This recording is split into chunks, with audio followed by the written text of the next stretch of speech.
afternoon, everybody. Welcome to Brookline Interactive Group's cable TV show, The Safety Net, dedicated to educating the public, that's you and me and others, on domestic violence and various other topics of note. The content of the show is not cable. It is mine and my guest, going to really focus on mental health and mental illness as it affects domestic violence and other issues. With us is somebody really specialist. This is her first appearance on the Safety Net. Her name is T. Jablanski. Welcome, T. Thank you, Susan. I appreciate it. Thank you so much. I'm happy to be here.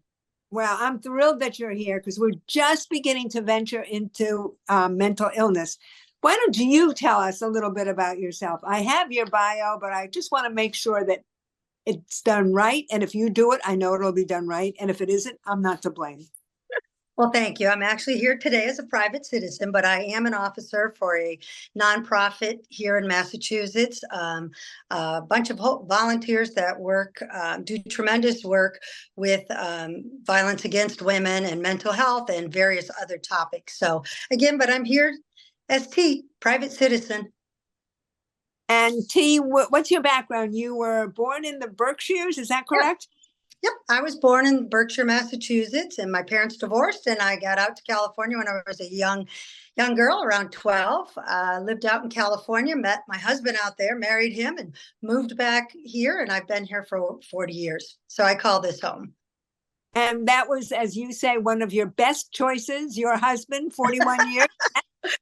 Sure was. And you're also immortal because you have a son and 3 grandchildren, correct? Pretty much. I was pretty tough to live with after I had a grandchild. Oh, yeah. Really? Why? Yes. Because you were ecstatic, right? I was. I bragged. All I did was brag. I was pretty annoying, but very blessed. Oh, one of those. Oh, my goodness. Well, let's right in. Yes, really. I have a family full of those, and I don't have any children, so I'm not the patient listener. That's right. Then I exit really quickly. Sure. No, just kidding. Sure. If you want to talk a little bit about domestic violence and either your experience or the work you do. Sure. I have a personal story related to domestic violence. My baby sister was murdered when she was 22 years old. She was married. She had 2 children. This was back in 1988 in Southern California, where I was living at the time. My sister was going through a divorce and was separated from him. And unfortunately, back in 1988, they didn't always believe the victim. And of course, my sister had only 1 police report. So 2 weeks after a judge ordered her to deliver the children to her estranged husband at a hotel room, he invited her in and he killed her there. Took the children, and unfortunately, he, went to his mother's house and killed his sister. She was a court stenographer for the Orange County court system, and went down to the beach. Was driving his car, got into an accident, left the children in the car, got out, walked along the highway, started undressing. Fortunately, somebody saw him, called the police, and the rest is the story. Yeah. So she was young, and it was too bad because we argued with the judge at the time that he was violent, that he was going to hurt her, and he just wouldn't hear it. We had brought some pictures. He had beat my sister till she was unrecognizable and had taken a hunting knife to all of the furniture in the house and pulled all the kitchen cabinets off. And just extremely violent. And at the time, the judge just didn't want to hear it. And so we left court that day with her having to bring the children to him. And again, the second week that we brought them. Yeah. So it's been a long time. What happened to the children, T, and how were you involved in their lives?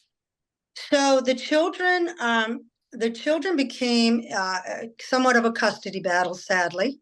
What were they to me? That would have been my ex-brother-in-law's family stepped in at the time that they found my sister. She was a Jane Doe. They had gone to the hotel. They had found the the car that my brother-in-law had wrecked on the highway, had the two children in it. Of course, the highway patrol came, they grabbed the children, they towed the car, and and they had found his clothes along the highway. In his pants pocket, they found a receipt to the hotel. So they went to the hotel where they found my sister. And then the car registration, when they ran the registration, it was registered to his sister. And when they went to that address, they found her deceased on the sidewalk out in front of her house. Right. House. So the children, I share it with you because the children were given at the time, were turned over to her family, to his family. And at that time at the police station, they had asked the family when they came to pick up the children, would you happen to know anybody about 5'5", 5'6", dark hair, dark eyes? And they said no, because they had this Jane Doe at the hotel that they were trying to identify. And in a very unusual twist of fate, the officers that arrived and found my sister, one of the gentlemen thought she looked very familiar. And I had been a bartender at the time in the same town that she was killed in, called O'Hara's Pub. And the police officer kept saying, she looks so familiar, I can't put my finger on it, but I think she works at O'Hara's Pub. Went to O'Hara's Pub, talked to the owner. The owner said, well, it could be T. Could be T's family, but I know she lives back east now because I was living back here at the time. She lives back east. Anyways, got my mother's phone number, went to my mother's address, and of course had to deliver that news to my mother. So the Jane Doe was in fact my sister. But I was quite angry that his family would not identify her when asked many times at the police station. And who raised the children, T, if I may ask? So the children were raised by mom and dad at the time. They were both, raised by mom and dad. And then my mom fought the in-laws, to get them. And my mother received custody of the children and raised the children over the years. And you're close to the children, correct? You see them. Right. I just, last March, a year ago, March, I was out in California and Idaho where they both live respectively. And I got to visit with them. So. And how did you heal from this horrific experience of your sister? Well, I tend to, act. I tend to fight. I tend to use my voice. And I think I distracted myself for a while there, learning about the judicial system in California. And it took 2 years before he was even sentenced. So, we were very distracted by all of the courts. And I had flown home, many, many times until his sentencing. But I think after that, I found women of like. I joined, groups of, people that had lost their family members through violence. There was a group that I had found in, I think in Marlborough, Massachusetts. It was at the Boys Club, and there was a support group being run there by people, family of victims of violence, of murdered victims. And so I stayed for about 8 months. It really helped me. I did get a lot of good tips, through the therapy and talking with others that kind of shared a similar experience of losing someone so violently. So. And is this what got you involved in the volunteer work with domestic violence and mental illness? Mental illness, sadly, my family, I've lost 6 immediate family members to suicide. So my family, really, yes, we live forever if we don't kill ourselves. And we always used to joke about that because we have longevity in the family. It's just sadly, we have a real, it's a word I could use. We have a real, I don't know. I can't find the word, but it's tragic that within my family that we have had so much, depression and anxiety and personality disorder. And my mother herself was always very sick with bipolar. And we learned to navigate that as a young child. But as we got older, we came to understand her illness a lot better. But I kind of grew up around a family that was always in the midst of drama and anxiety and trauma, and not that I wish it on anybody, but you know what you just get stronger. As you survive each of these things, I think you take on some kind of armor, and I don't mean armor in like walls, but I mean armor as in um, Inner self strength, inner strength, inner strength. Correct. You have it, T. And what are the signs of, I'm going to say mental, I call it mental challenges because I substitute teach adolescents Right. with inner, but what are the signs that you noticed in your family or that are maybe across the board family? Yeah. I think I'll speak personally. We don't talk about it. In our family, we used humor. We didn't talk about it. It was crazy Joe or crazy John, or, it wasn't really discussed in a serious, concerned nature. It was kind of sadly something we just accepted that that's who we were. But in looking back, there were signs. There were signs that depression, I think, is so looked and underrated within the dynamics of families. Oh, she's depressed. Oh, she's sad. Well, in my family, that amounted to a lot because we unfortunately on the spectrum of high highs and low lows, and our lows unfortunately were very low. And so we've learned that when somebody says they're depressed in my family, we have to say, okay, what's up? What's going on? What's making you sad? What's Do they making you depressed? talk Yep. to you? They Yep, do.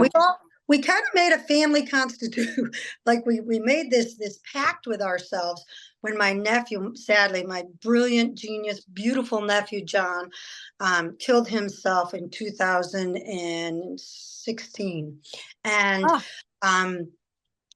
he was brilliant, absolutely brilliant, but he really, really struggled with feeling heard and feeling understood. And yeah, we made a pact after him. My sisters and I, my brothers, we all sat down because we all had children the same age, and we said, enough, no more. My son had just returned from the military, from the Marine Corps, and I pulled him aside and I said, look, you can't talk to me or your dad or a friend. You get your military records, you get them to that VA in Worcester right now.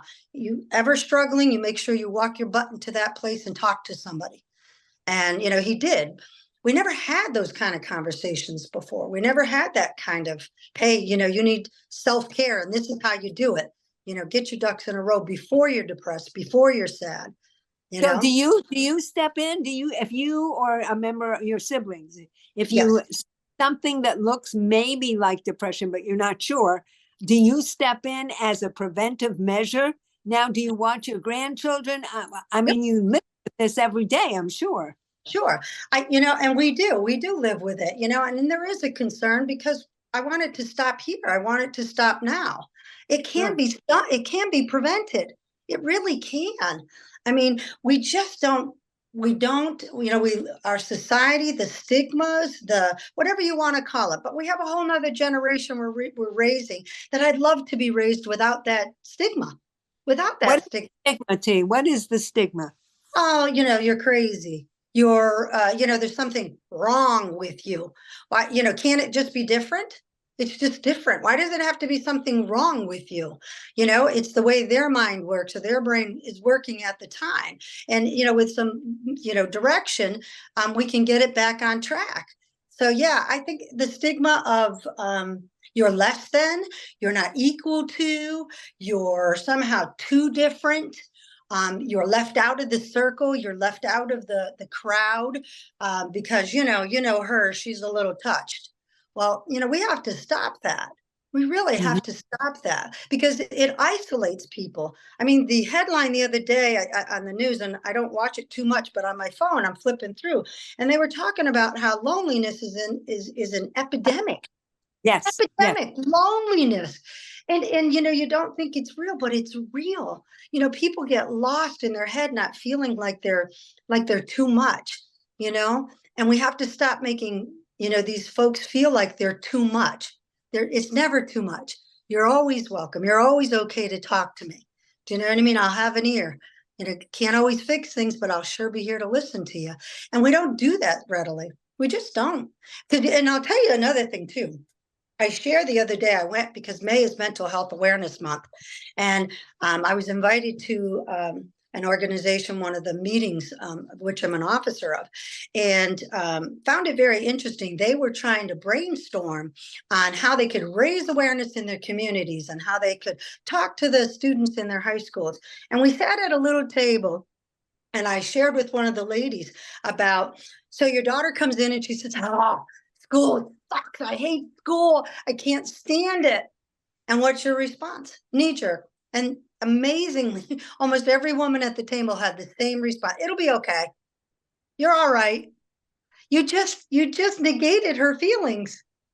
And something Experiences every day, and she won't share with you in the future. Why would she? Correct. Why would you didn't validate her feelings in something as simple as saying, I'm sorry you had a bad day at school. Yeah, school can suck sometimes. It's just a question of validating their feelings and establishing that trust. You don't have to be a professional. You don't. Right. And honestly, if love fixed everything, we wouldn't have the issues we have. So it's not about you not loving your loved ones. You do. But, it's learning about how to address these things in our families. Taking a course online, going to a meeting where it's being highlighted, listening to podcasts, any little tip you can get that can help you to interact with another human being, to empower them, encourage them, or support them. Why not? Why not? We live on a planet filled with people. We're not going to get away from them. We got to live amongst each other. So I really think, spending, I will share too. Massachusetts really does a pretty good job. I mean, could we do better? We could always do better. But, the money that Massachusetts puts into their, I think it's behavioral health or whatever they call it, the budget for healthcare, is I think it's like 6%, which really is a lot. It's a lot when you compare it to other states. Right. So we have it. But I honestly think if we just had some simple, basic mental health awareness and education to just talk even amongst our families, our society would be a kinder place. But how we do that, T? How are we going to get the basic discussion topics out there? I mean, I don't even know, because my family is not here. They're all over the country. I couldn't tell anybody has mental health issues unless I hear it through the grapevine, which is the gossip line. And I try not to listen to family gossip lines, because then you get embroiled. Sure. But I don't know that I'd recognize it. And if I did recognize it, I don't know that I'd admit it. And if I did admit it, even as an attorney who deals with this, I don't know what I'd do about it, T. Well, you only know what you know. You can't act on information you don't have. So it's really not about seeking it out. But if it's in front of you, when a situation is presented in front of you, seeing it, geez, I see Sue all the time. Boy, she looks a little, disheveled.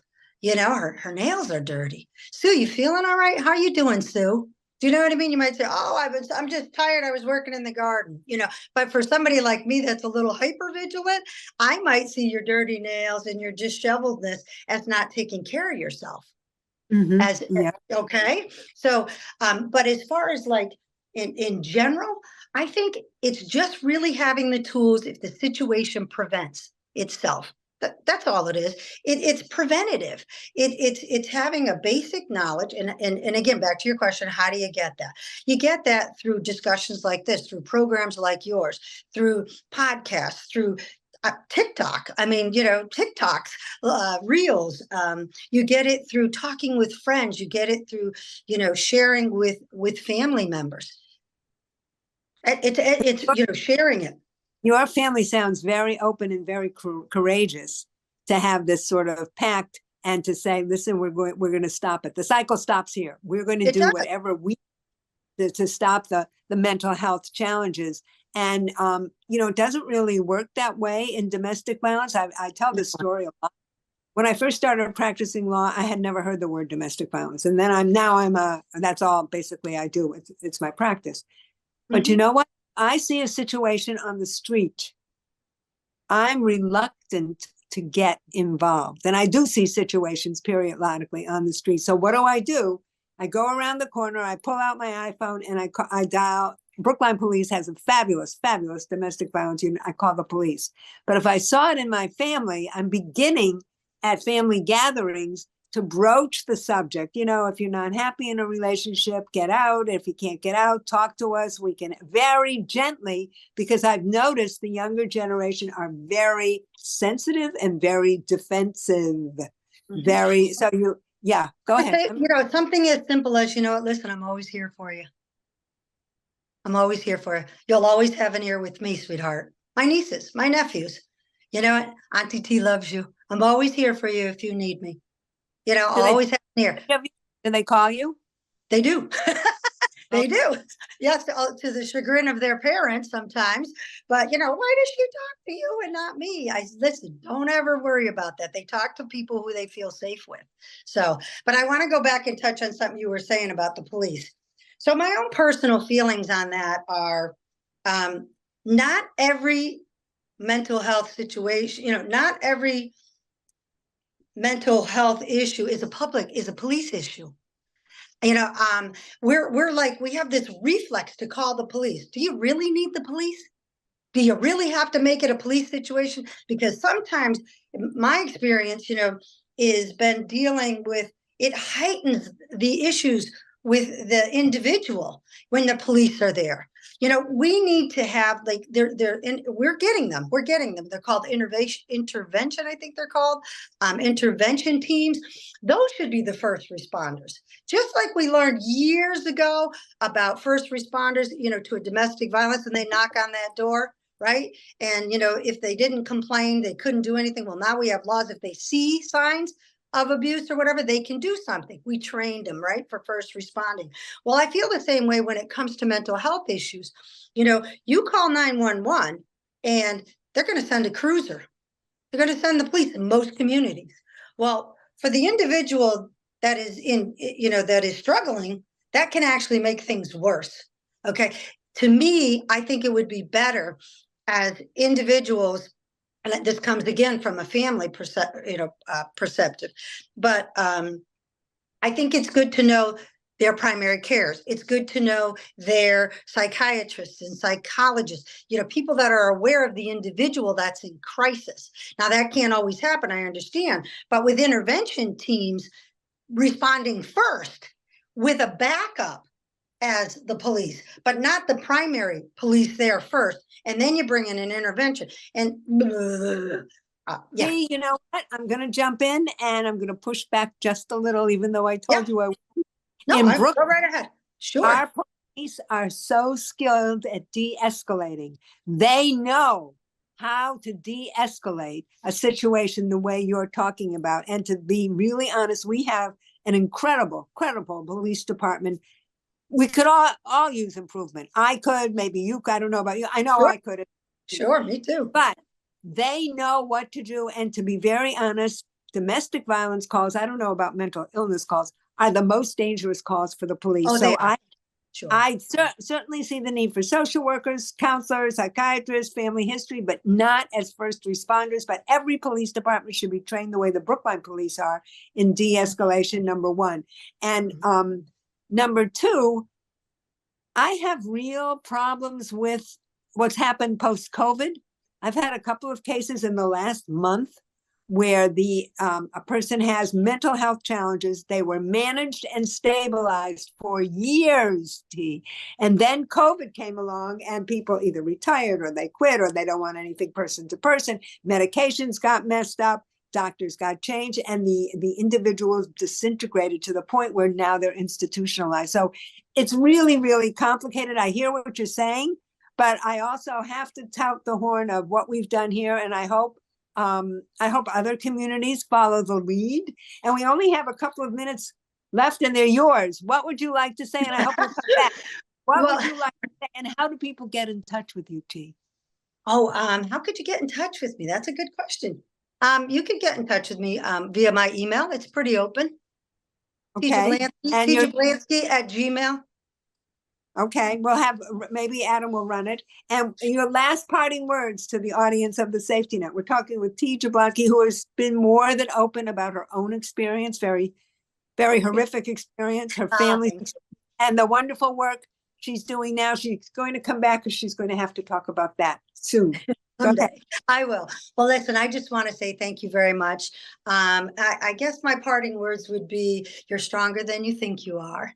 And there's support out there. Sometimes you just have to ask, and look for the people that are living the life you want, not for the life you have, for T, support. that's a great ending. I love it. Thank you so, so much. You're And so we'll welcome. bye. Thank you, Adam. Thank you, Susan. Take care.